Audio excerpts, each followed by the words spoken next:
Hi friends, welcome to world plus entertainment. நம்ம சேனலுக்கு first time வரீங்கன்னா மறக்காமல் சப்ஸ்கிரைப் பண்ணி பெல் ஐக்கானை கிளிக் பண்ணி வச்சுக்கோங்க. ஸோ உங்களுக்கு பிடிச்ச ஃபேவரட்டான வெப் சீரிஸ் இனி பாட்காஸ்ட்டாகவும் அவைலபிள் இருக்குது நம்ம சேனலில். ஸோ கேட்டு என்ஜாய் பண்ணுங்கள்.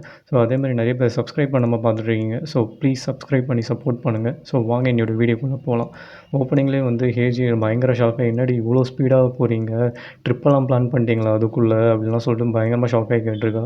ஸோ சேவும் வந்து சரி ஓகே கீப் இட் அப், இருந்தால் இது உனக்கு யூஸ் ஆகும் அப்படின்னு சொல்லிட்டு ஒரு விஷயத்தை தூக்கி இவ கையில் கொடுக்குறான். அடி பாவி, என்னடி இவ்வளோ ஓப்பன் இல்லாமல் எடுத்து கொடுக்குற, இது என்ன நீ பேக்லேயே வச்சுட்டு சுற்றிட்டு இருக்க அப்படின்லாம் சொல்லிட்டு கேட்ட உடனே அவளும் வந்து நான் சொல்ல மறந்துட்டேன், எனக்கும் ஜியோவுக்கும் வந்து பேட்சப் ஆகிடுச்சு, சரி அதான் யூஸ் ஆகுமேன்னு சொல்லிட்டு இதெல்லாம் பேக்லேயே வச்சுட்டு சுற்றிட்டு இருக்கேன். சரி என் கதையை விடு, உன் கதைக்கு வா, நீ என்ன பிளான் பண்ணியிருக்க அப்படின்லாம் சொல்லிட்டு கேட்குறான். அதுக்கு ஷின்னும் வந்து இல்லடி எனக்கும் தெரியல, ஃபஸ்ட் டைம்ன்றதுனால ரொம்ப ஷிவரிங்காக இருக்குது. ஸோ ஜஸ்ட்டு போனோம், தூங்கணும், ஏஞ்சி வந்தோம்லாம் இருக்க முடியாதுல்ல. ஸோ அவனுக்கும் ஒரு மாதிரி ஃபீலிங்லாம் இருக்கும்ல. ஸோ அதெல்லாம் நான் ஹர்ட் பண்ணக்கூடாதுல்ல அப்படின்லாம் சொல்லிட்டு எனக்கு ஐடியாவே இல்லை அப்படின்லாம் சொல்லிட்டு புலம்பிகிட்டே இருக்கான். ஸோ உடனே வந்து ஏஜியும் வந்து அவளோட கதையை சொல்கிறா, அவளோட எக்ஸ்பீரியன்ஸை. ஸோ என்னோடய ஃபஸ்ட் ட்ரிப்பு என்ன நடந்தது தெரியுமா அப்படின்னு சொல்லிட்டு கேட்ட உடனே இவளுங்க 2 பேரும் ஆஹா ஏதோ பயங்கரமாக கதை சொல்ல போகிறா அப்படின்னு சொல்லிட்டு ஈகராக கேட்க ஆரம்பிக்கிறாங்க. ஸோ அதேமாதிரி அங்கே நடந்ததையும் காட்டுறாங்க. ஸோ இவளும் வந்து இவங்க 2 பேரும் நல்லா என்ஜாய் பண்ணிட்டு ரூமில் வந்து சரி பெட்டில் அப்படியே தூங்கலான்ட்டு உட்காடுறாங்க. அப்போ அவன் பாய் ஃப்ரெண்டும் வந்து ஹனி உனக்கு ஓகேனா நம்ம 2 பேரும் சேர்ந்து ஸ்டார்ட் பண்ணலாமா அப்படின்னு சொல்லிட்டு கேட்குறான். அதுக்கு ஏஜியும் வந்து ஹனி இல்லை நீ எனக்கு வந்து ஒரு மாதிரி தயக்கமாக இருக்குது ஃபஸ்ட் டைமில், ஸோ ரொம்ப பயமாக இருக்குது, நம்ம வேணா நெக்ஸ்ட்டு ட்ரிப்பில் பார்த்துக்கலாமா அப்படின்லாம் சொல்லிட்டு அப்படியே சொல்லிடுறான். அதுக்கு அவனும் வந்து பயங்கரமாக டிசப்பாயிண்ட் ஆகிடுறான்.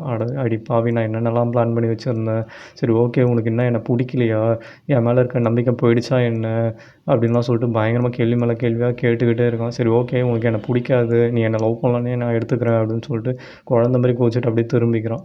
ஸோ இவளும் அதை பார்த்துட்டு சரி ஓகே ஓகே நீ ரொம்ப கவலைப்படாத, எனக்கு ஓகே தான், நான் சும்மா உங்ககிட்ட விளையாடினேன் அப்படின்னு சொல்லிட்டு பச்சையாக போய் சொல்கிறான். அவனும் வந்து அதை புரிஞ்சிக்காம சரி ஓகே நம்ம அப்போ ஸ்டார்ட் பண்ணலாம்னு சொல்லிட்டு 2 பேரும் ரொமான்ஸை ஸ்டார்ட் பண்ணுறாங்க. ஸோ இப்படி தாண்டி எனக்கு பிடிக்காம நான் ஸ்டார்ட் பண்ணேன் அப்படின்னு சொல்லிட்டு சொல்கிறேன். ஸோ சேவா வந்து எனக்கு என்ன நடந்தது தெரியுமா அப்படின்னு சொல்லிட்டு அவன் கதையை ஆரம்பிக்கிறான். ஸோ அவளும் அதே மாதிரி குளிச்சுட்டு வந்து பெட்டில் அப்படியே உட்கார்றா. அதை ஜியோ பார்த்தோடனே ஆஹா இவன் என்ன பண்ணுறா அப்படின்னு சொல்லிட்டு இவளும் வந்து பயங்கரமாக லுக் விட்டுக்கிட்டே இருப்பாள். சரி ஆமாம் இப்போ எதுக்கு இப்படியெல்லாம் லுக் விட்டுக்கிட்டு இருக்க அப்படின்னு சொல்லிட்டு ஜியோ கேட்டவுடனே என்னடா பிடிக்கலையா என்ன அப்படின்னு சொல்லிட்டு இவளும் கேட்குறா. அதுக்கு ஜியோ வந்து இல்லை நான் அப்படிலாம் ஒன்றும் சொல்லலை, ஆனால் பார்க்க பயங்கரமாக இருக்குது அப்படின்னு சொல்லிட்டு இவனும் ஒரு மாதிரி ஷிவரிங்காகவே உட்காந்துட்டுருக்கான். நம்ம என்ன தூங்கி ஏஞ்சிட்டு மறுநாள் காலைல போகிறது தானே பிளானு, நீ ஏன் இப்படி பார்க்குற அப்படின்னு சொல்லிட்டு கேட்ட உடனே அவளும் வந்து இல்லை நம்ம இப்போ ஸ்டார்ட் பண்ணுறோம் அப்படின்னு சொன்னோடனே என்னது ஸ்டார்ட் பண்ணுறோமா, இரு வந்துடுறேன் அப்படின்னு சொல்லிட்டு அவனும் ஓடிடுறான். அடப்பாவி இவன் எங்கே போகிறான் அப்படின்னு சொல்லிட்டு யோசிச்சுட்டே இருக்கான். அப்போ தான் வந்து கொஞ்ச நாள் கழிச்சு தான் அவளுக்கே தெரிய வருது அவன் வந்து தோஹானுக்கு கால் பண்ணிட்டு வந்திருக்கான் அப்படின்னு சொல்லிட்டு. தோஹானும் வந்து அவனுக்கும் பெருசாக எதுவும் ஐடியா இல்லை போல், வந்து இவன் ஒன்றுமே பண்ணல அப்படின்லாம் சொல்லிட்டு சொல்லிக்கிட்டே இருக்கான். ஸோ அதேமாதிரி இங்கே ஜியோ வந்து நான் இப்போ ரெடி அப்படின்னு சொல்லிட்டு அவனும் வரான். சரி எதாவது பண்ணுவான்னு பார்த்தா குழந்த மாதிரி வந்து கட்டி பிடிச்சிக்கிட்டு இரு நான் பண்ணுறேன் பாரு, என்ன பண்ணுறேன் பாருன்னு சொல்லிட்டு அப்படியே குழந்த மாதிரி பொம்மையை தொட்டு பார்க்குற மாதிரி அப்படியே கை காலெல்லாம் அப்படியே மாற்றி மாற்றி தொட்டு பார்த்துக்கிட்டே இருக்கான். ஸோ இவனுக்கு ஐயய்ய இவன் வேலைக்கு ஆக மாட்டான் போல் அப்படின்னு சொல்லிட்டு சேவோ வந்து டேய் என்னடா பண்ணுற, நீனா பண்ணிடல என்னடா பண்ண விடு, சரி என்னதான் பண்ண ட்ரை பண்ணுற அதெல்லாம் சொல்லி தொலைடா அப்படின்னு சொல்லிட்டு இப்போ ஒரு பாயிண்டில் வந்து ரொம்ப கோவப்பட்டு செவுல் மேலேயும் ஒன்று வச்சுட்டு நீ எதுவும் பண்ண வேணாம் நானே பண்ணுறேன் அப்படின்னு சொல்லிட்டு அவளும் அவன் மேலே ஏறி அப்படியே உட்காந்துக்கிறான். உட்காந்த உடனே இவன் இல்லை நிறுத்து இதெல்லாம் பசங்க தான் ஸ்டார்ட் பண்ணுவாங்களாம், இப்போ தான் நான் கேள்விப்பட்டேன், ஸோ நானே பண்ணுறேன் அப்படின்னு சொல்லிட்டு ஒருத்தரை மாற்றி ஒருத்தர் அப்படியே ரெஸ்லிங் தான் பண்ணிக்கிட்டே இருந்தோம் அப்படின்னு சொல்லிட்டு அவள் ரொம்ப ஃபீல் பண்ணி அப்படியே சொல்லிகிட்டே இருந்தான். சரி எனக்கு தான் இப்படி சொதப்பிக்கிச்சு, அட்லீஸ்ட் நீனா சக்ஸஸ்ஃபுல்லாக ஏதாவது பண்ணுறி பிளான் பண்ண மாதிரி, அவன் என் தோகான் ஏதாவது சொதப்பினானா யோசிக்காது மூக்குலேயே ஒரு குத்து விடு அப்படின்னு சொல்லிட்டு பயங்கரமாக அட்வைஸ் பண்ணிட்டே இருக்கான். ஸோ அதேமாதிரி இவங்களுக்கும் அந்த ட்ரிப்பு டே வருது, ட்ரிப்பும் ஸ்டார்ட் ஆகுது. ஸோ இவளும் வந்து பயங்கரமாக ஆஹா ஃபஸ்ட் டைம் ஆச்சு என்ன பண்ணுறது, எதுவுமே சொதப்பாமல் இருக்கணும் அப்படின்னு சொல்லிட்டு அப்படியே யோசிச்சுக்கிட்டே இருக்கா. ஸோ உடனே தோகானம் வந்து ஆமாம் நீ என்ன ஃபீல் பண்ணுற, உனக்கு என்ன ரொம்ப சூடாக இருக்கா என்ன அப்படின்லாம் சொல்லிட்டு கேட்குறான். அதுக்கு இவளும் வந்து ஆமாண்டா ரொம்ப சூடாக இருக்குது அப்படின்னு சொல்லிட்டு சொன்ன உடனே வந்து அவன் பேக்கில் இருந்து இவளுக்கு தேவையான திங்ஸ் எல்லாம் ஒன்று ஒன்றா எடுத்து வச்சுக்கிட்டே இருக்கான். அதை பார்த்தோன்னே இவளுக்கும் ரொம்ப அப்படியே ஃபீல் ஆயிட்டு, "நீ எவ்வளோ கேரிங்கா இருக்க. ஒரு சின்ன சின்ன விஷயமா இருந்தாலும் அவ்வளோ கேர் எடுத்து என்ன பார்த்துக்கிற. உன்ன நெனச்சா எனக்கு ரொம்ப சந்தோஷமா இருக்கு தோகான்னு" சொல்லிட்டு அப்படியே மைண்ட் வாய்ஸ்லேயே சந்தோஷப்பட்டுக்கிறான். ஸோ அதேமாரி 2 பேரும் நல்லா பீச் சைடு வந்து ரொம்ப ஜாலியா ஃபன் பண்ணிட்டே இருக்காங்க. ஃபோட்டோ, செல்ஃபீஸ் எல்லாமே எடுத்துக்கிட்டே இருக்காங்க. ஸோ ஃபன் பண்ண இதில டைம் போகிறதே தெரியாம ஈவினிங்கும் ஆயிடுது. ஸோ தோகானுக்கு வேற செம்ம டயர்டா இருக்குதுல்ல, தூக்கமும் வந்துடுது. ஸோ அத பார்த்த உடனே இவளும் வந்து, "என்ன தோகான் உனக்கு தூக்கம் வந்துருச்சா? எனக்காக நீ நைட்டெல்லாம் தூங்காம இந்த ட்ரிப்ப பிளான் பண்ணியிருப்ப போல" அப்படின்னு சொல்லிட்டு இவளுக்கும் அப்படியே குளிர ஆரம்பிச்சுது. அத பார்த்த உடனே அவன், "சரி ஓகே உனக்கு குளிர ஆரம்பிச்சுச்சுன்னு நெனைக்கிறேன். நம்ம 2 பேரும் ரூமுக்கு போயிடலாமா? அங்க உனக்கு குளிராது" அப்படின்னு சொல்லிட்டு அவன் சொல்றான். அத கேட்ட உடனே இவளுக்கு பயங்கரமா பயம் வந்துடுது. பயம் வந்தோனே, "ஐய்யய்யோ! இவன் என்ன ரூமுக்கு கூப்பிடுறான்" அப்படின்னு சொல்லிட்டு, "என்ன பண்ணுறதுன்னே தெரியலையே" அப்படின்னு சொல்லிட்டு ரூமுக்கும் போறாங்க. ரூமுக்கு போனோனே இவளும் வந்து, "ஐயோ! இப்போ அவன் வந்தான்னா நம்ம என்ன பண்ணோன்னே தெரியலையே. எந்த ஒரு ஐடியாவும் இல்லையே. பிளாங்க்கா இருக்கே. நம்ம வேற இன்னும் மென்டலி ப்ரிப்பேர் ஆகலையே" அப்படின்லாம் சொல்லிட்டு ரொம்ப யோசிக்கிறா. சரி ஓகே கூகுள் பண்ணுவோம்னு சொல்லிட்டு கூகுள் பண்ணா அதில இது பண்ணுங்க, அது பண்ணாதீங்க, இப்படிலாம் மூட் ஆஃப் பண்ணாதீங்க அப்படின்லாம் சொல்லிட்டு பயங்கரமா கன்ஃப்யூஸ் பண்ற மாரி அதில ரிசல்ட்ஸ்லாம் வருது. சரி இதுக்கு மேல இது வேலைக்கு ஆகாதுன்னு சொல்லிட்டு ஃபோன தூக்கி போட்டு, சரி ஓகே இதெல்லாம் செட் ஆகாது. ஃப்ராங்க்கா அவங்ககிட்ட பேசிடலாம். நம்ம இந்த மாரி மென்டலி ஒன்றும் ப்ரிப்பேர் ஆகல அப்படின்னு சொல்லிட்டு நெனச்சுக்கிட்டே இருக்கா. தோகனும் வந்து ஃப்ரெஷ் அப் ஆயிட்டு இவன் பக்கத்தில வந்து உட்கார்றான்.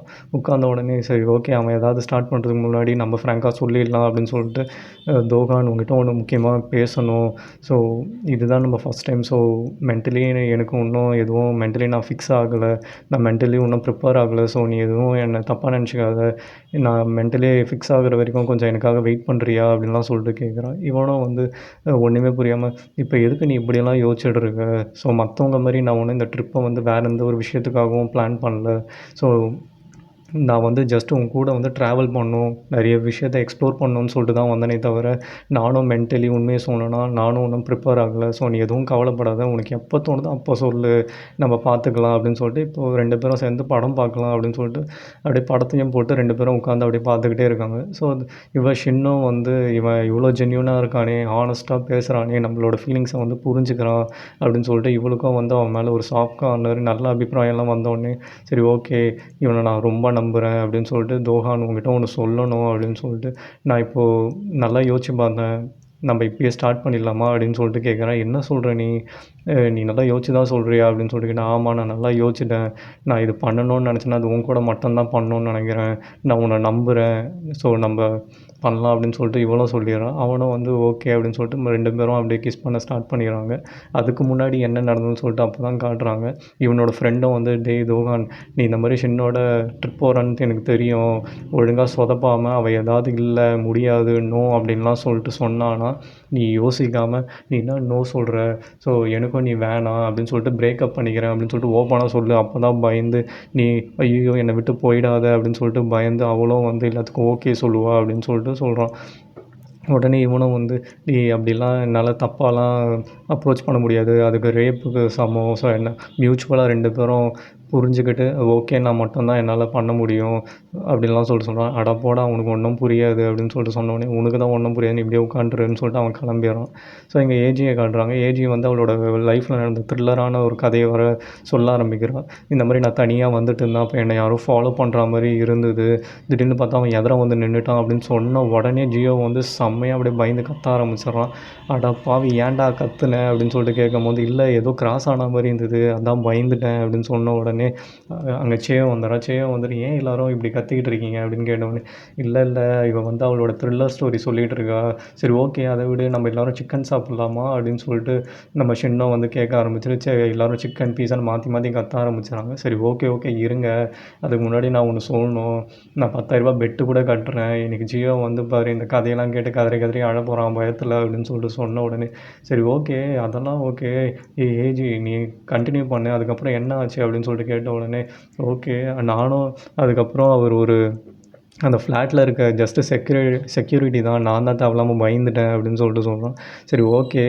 நான் என்னோட கதைய சொல்றேன் பாருன்னு சொல்லிட்டு ஜியோ ஆரம்பிக்கிறான். ஜியோ நான் இந்த மாரி ஒரு பிஜில ஸ்டே பண்ணியிருந்தேன் அப்படின்னு சொல்லிட்டு அவன் ஆரம்பிக்கிறான். அங்க வந்து ஒரு ஆன்டி இருந்தாங்க. Owner anti. அவங்க எப்ப பார்த்தாலும் என் ரூமுக்கு வந்து வந்துக்கிட்டே இருப்பாங்க. நான் ஒரு நாள் இப்படி தான் ஃபோன் நோண்டிக்கிட்டே இருந்தேன். அரட்டை ட்ரவுசர் போட்டுக்கிட்டு. திடீர்னு பார்த்தா எனக்கு வந்த பார்சல் அவங்க எடுத்துட்டு வந்துட்டாங்க. அதுவும் சும்மா வராம அத ஓப்பன் பண்ணி, "டேய் என்னடா இது இவ்ளோ ட்ரெஸ் ஆர்டர் பண்ணியிருக்கேன். இப்ப வேற புது ஷர்ட் வேற ஆர்டர் ஆர்டர் பண்ணியிருக்க அப்படின்லாம் சொல்லிட்டு அதுவும் ரொம்ப உரிமையாக என் மேலே ஏதோ அட்வான்டேஜ் எடுத்துக்கிற மாதிரியே பேசிகிட்டே இருந்தாங்க. நான் உடனே நீங்கள் ஏன் இதெல்லாம் ஓப்பன் பண்ணீங்க அப்படின்னு மூஞ்சில அடித்த மாதிரி பேசினா கூட அவங்க என் பேக்லேயே ஒரு அடியை போட்டுட்டு டேய் உனக்கு என் பையன் வயசாகுது, ஸோ நான் தான் இதெல்லாம் பண்ணால் எதுவும் தப்பு இல்லை அப்படின்லாம் சொல்லிட்டு ஒரு மாதிரி பேசிட்டு போயிட்டே இருந்தாங்க. நானும் வந்து இல்லை இனிமேட்டு இதெல்லாம் பண்ணாதீங்கன்னு சொல்லிட்டு நானும் வார்ன் பண்ணேன். ஆனால் அதெல்லாம் அவங்க கேட்காம ஒரு நாள் நான் பயங்கரமாக அரைங்குறையமாக டான்ஸ் ஆடிட்டு இருந்தேன். பார்த்தா அவங்க கதவை திறந்துட்டு திருட்டுத்தனமாக பார்த்துக்கிட்டே இருந்தாங்க. ஸோ நான் வேறு வெறும் ட்ரௌசர் மட்டும் தான் போட்டுட்டு இருந்தேன். சரின்னு சொல்லிட்டு எல்லாத்தையும் கவர் பண்ணிவிட்டு பார்த்தா அவங்க என்னை ஒரு மாதிரி குறுகுறுனே பார்த்துக்கிட்டே இருந்தாங்க. பட்டுன்னு நான் கேள்வி கேட்ட உடனே டேய் உனக்கு நான் டின்னர் ரெடி பண்ணியிருக்கேன், வா நீ வேறு ஒல்லியாக இருக்க, வந்து நல்லா சாப்பிட்டு உடம்ப தேத்து அப்படின்னு சொல்லிட்டு ஒரு மாதிரி சொன்னாங்க. எனக்கும் உடனே அழையா வந்துட்டு நான் உடனே அட்வான்ஸ் கூட வாங்காமல் அந்த பிஜியை வந்து காலி பண்ணிட்டேன் அப்படின்னு சொல்லிட்டு சொன்ன உடனே ஏஜியும் வந்து இவ்வளோ மோசமான மனுஷங்க இருக்காங்களா அப்படின்லாம் சொல்லிட்டு ரொம்ப ஃபீல் பண்ணுறான். உடனே ஷென்னும் வந்து இதுக்கே இப்படிலாம் அலறீங்களே, என் கதையை கேட்டால் அவ்வளோதான் சொல்லிட்டு அவள் கதையை ஆரம்பிக்கிறாள். ஸோ இதேமாரி ஜியோ மாரி அவளும் ஒரு பிஜியில் ஸ்டே பண்ணியிருக்கா. திடீர்னு பார்த்தா ஒரு நாள் அவளுக்கு ஒரு அன்னோன் நம்பர்லேருந்து மெசேஜாக வர ஆரம்பிச்சிருக்கு. இந்த மாதிரி சாப்பிட்டியா, தூங்குனியா அப்படின்லாம் சொல்லிட்டு வர ஆரம்பிச்சிருக்கு. இவளும் வந்து என்ன நினச்சிக்கிறேன்னு சொல்லிட்டு அவள் அப்படியே அவளோட ஃபீலிங்ஸ் எல்லாம் சொல்ல ஆரம்பிக்கிறான். நான் வந்து அது யாரோ ராங் நம்பர் போல், அவங்க கேர்ள் ஃப்ரெண்டுக்கு அனுப்புகிற போல் எனக்கு அனுப்புகிறாங்க போல் அப்படின்னு நான் நினச்சேன். திடீர்னு பார்த்தா காலிங் பெல் அடிக்க ஆரம்பிச்சிச்சு. யார்ரா அது அப்படின்னு சொல்லிட்டு கேட்டால் டெலிவரி மேனு அப்படின்றாங்க. நானும் கொஞ்ச நேரத்தில் எதுவும் யோசிக்காமல் அப்புறமா தான் டைமை பார்த்தா நைட்டு 1 மணி. 1 மணிக்கு என்னடா டெலிவரி, யாரும் அந்த மாதிரிலாம் டெலிவரி கொண்டு வர மாட்டாங்களேன்னு சொல்லிட்டு நானும் அப்படியே யோசிச்சுட்டே இருந்தேன். திடீர்னு பார்த்தா ஜன்னல் வழியாக ஒருத்தன் வந்து ஏய் என்கிட்ட வாடி என்கிட்ட வாடின்னு சொல்லிட்டு கத்த ஆரம்பிச்சான். நான் ஒரு நிமிஷத்தில் என் கொலையே நடுங்கிடுச்சு. எனக்கு ரொம்ப பயமாயிடுச்சு. ஒரு நிமிஷத்தில் என் மூளையே வேலை செய்யலை. அதுக்கப்புறம் தான் நான் என்ன பண்ணுறதுனே தெரியாமல் போலீஸுக்கு கால் பண்ணிட்டேன். கால் பண்ணி இந்த மாதிரி ஒரு ஸ்ட்ரேஞ்சர் வந்து என்னோடய விண்டோவெல்லாம் உடச்சி என்னை அரெஸ்ட் பண்ண ட்ரை பண்ணுறான், என்னை வந்து ஹெல்ப் பண்ணுங்கலாம் கத்த ஆரம்பிச்சிட்டேன். ஸோ நான் போலீஸ் கால் பண்ணுறத பார்த்தோன்னே அவன் பயந்து ஓடிட்டான். அப்போ தான் எனக்கு உயிரே வந்தது. ஏன்டா எனக்குன்னு எங்கேருந்துடா வரீங்கன்னு சொல்லிட்டு ரொம்ப ஃபீல் பண்ணேன் அப்படின்லாம் சொல்லிட்டு சொல்லிக்கிட்டே இருக்கான். உடனே அவங்க வந்து சரி அவன் யாருன்னு கண்டுபிடிச்சா இல்லையா அப்படின்னு கேட்டோடனே அதெல்லாம் கண்டுபிடிச்சேன், அவன் வந்து டெலிவரி பர்சன் தான், என்னோடய ஃபோனையும் அட்ரஸையும் வந்து அவன் திருட்டுத்தனமாக எடுத்து வச்சுட்டு என்னை இந்த மாதிரி அரெஸ்ட் பண்ண ட்ரை பண்ணியிருக்கான். அதேமாதிரி அவன் மாட்டிக்கிட்டான். மாட்டினதுக்கப்புறம் திருந்தாமல் எனக்கு திருப்பி மெசேஜ் பண்ணி ஏய் உன்னால் என் வேலைலாம் போயிடுச்சு, உன்னை நான் சும்மா விட மாட்டேன், என்ன பண்ணுறேன் பாரு, நீ வீட்லேயே இரு, நான் வரேன் அப்படின்னு சொல்லிட்டு ரொம்ப மிரட்டினான். எனக்கு ரொம்ப பயமாயிட்டு நானும் என் ஓனருக்கு கால் பண்ணி இல்லை இந்த மாதிரிலாம் இன்சிடெண்ட் ஆகிடுச்சு, ஸோ நான் காலி பண்ணிக்கிறேன் அப்படின்னு சொல்லிட்டு நானும் அந்த பிஜியை காலி பண்ணிக்கிட்டேன் அப்படின்னு சொல்லிட்டு சொல்கிறான். ஓ அதனால தான் நீ வந்து தனியாக எதுவும் ஆர்டர் பண்ணி சாப்பிட மாட்டேறியா, எப்போ பார்த்தாலும் குரூப்பில் இருக்கும்போது தான் ஆர்டர் பண்ணி சாப்பிட்றியா அப்படின்னு சொல்லிட்டு ஜியோவும் கேட்குறான். ஆமாம் எனக்கு அந்த இன்சிடெண்ட் நடந்ததுலேருந்தே இந்த மாதிரி ஆர்டர் பண்ணி சாப்பிட்டா டெலிவரி பர்சன்லாம் பார்த்து எனக்கு ரொம்ப பயமாயிடுச்சு. ஸோ அதனால தான் நான் ஆர்டர் பண்ணி சாப்பிடவே மாட்டேன். இந்த மாதிரி உங்கள் கூட சேர்ந்து நிம்மதியாக இந்த சிக்கனை சாப்பிட்டுருக்கேன். இதனால தான் நான் வந்து ரிஜிஸ்டர் பண்ணியிருக்கேன் ஒரு மார்ஷல் ஆர்ட் அகாடமிக்கு. ஸோ நாளையிலேருந்து ஆரம்பிக்குது, நான் அதில் போயிட்டு பாரு, என் தைரியத்தை வளர்த்துக்கிட்டு எவ்வளோ பிரேவாக நீ நடந்துக்கிற அப்படின்னு சொல்லிட்டு காமெடி பண்ணிட்டே இருக்கா. உடனே எல்லோரும் பார்த்து பயங்கரமாக சிரிச்சுக்கிட்டே இருக்காங்க. உடனே ஈஜியும் வந்து சரி ஓகே இந்த மேட்ருலாம் தோஹானுக்கு தெரியுமா அப்படின்னு சொல்லிட்டு கேட்டவுடனே அதை ஏன் கேட்குறேன், அவன் சரியான க்யூட் ஃபெலோ, அவன் என்ன பண்ணன்னு தெரியுமா அப்படின்னு சொல்லிட்டு அந்த ட்ரிப் கதையை சொல்கிறான். ஸோ ட்ரிப் முடிஞ்சு 2 பேரும் வீட்டுக்கு அப்படியே வந்துக்கிட்டே இருக்காங்க. ஸோ இவ ஷின்னோட வீடு வந்த உடனே சரி ஓகே நான் கிளம்புறேன்னு சொன்ன உடனே தோஹான் வந்து ஒரு கிஃப்ட் எடுத்து அவன் கையில் கொடுத்துட்டு இருந்தா உனக்கு நான் கிஃப்ட் கொடுக்கணும்னு நினச்சேன், ஸோ ப்ளீஸ் இதை வாங்கிக்கோ அப்படின்னு சொல்லிட்டு சொல்கிறான். இவளும் வந்து பயங்கர சர்ப்ரைஸ் ஆகிறா. ஓகே இவன் ஏதோ பயங்கரமாக ஒரு கிஃப்ட் கொடுத்துருக்கான் போல், சர்ப்ரைஸ் போல் அப்படின்லாம் சொல்லிட்டு பயங்கரமாக எக்ஸ்பெக்டேஷனை எகிற விட்டுட்டுருக்கான். ஸோ சரி ஓப்பன் பண்ணி பார்க்கலாம்னு சொல்லிட்டு ஓப்பன் பண்ணால் அதில் லாக்கர்ஸ் இருக்கும். அடப்பாவி என்னடா இது இத்தனை லாக்கர்ஸ் இருக்குது, நான் ஆல்ரெடி 4-வே லாக்கர் வாங்கிட்டேன் அப்படின்னு சொல்லிட்டு சரி ஓகே இதை வச்சு நான் என்ன பண்ணுறது அப்படின்னு சொல்லிட்டு அவன் கேட்டோடனே சரி ஓகே கவலைப்படாத இதையும் நான் யூஸ் பண்ணிக்கிறேன், ஆனால் அவன் கேரிங் எனக்கு ரொம்ப பிடிச்சிருக்குன்னு சொல்லிட்டு அவளும் அப்படியே கிஸ் பண்ணிடுறான். உடனே இவனும் அக்கம் பக்கம் பார்த்துட்டு பட்டு நம்ம லிப்ஸ்லேயே கிஸ் பண்ணிடுறான். இவளும் ஒரு அடியை போட்டுட்டு டேய் யாராவது பார்த்து தொலைய போகிறாங்க அப்படின்னு சொல்லிட்டு சொல்கிறான். அதுதான் யாரும் இல்லையே விடு அப்படின்னு சொல்லிட்டு சொன்னோடனே இவளும் அப்படியே கிஸ் பண்ணி அப்படியே ஹக் பண்ணிக்கிறான். ஸோ இதோட இந்த எபிசோடு இங்கே முடிக்கிறாங்க ஃப்ரெண்ட்ஸ். ஸோ நெக்ஸ்ட் எபிசோடில் பார்க்கலாம். ஸோ அதுக்கு முன்னாடி வந்து நம்ம சேனலில் போடுற வீடியோஸ் வந்து உங்களுக்கு பிடிச்சிருந்தால் லைக் பண்ணுங்கள், கமெண்ட் பண்ணுங்கள், ஷேர் பண்ணுங்கள். ஸோ நெக்ஸ்ட் எபிசோடில் பார்க்கலாம் ஃப்ரெண்ட்ஸ். பாய்.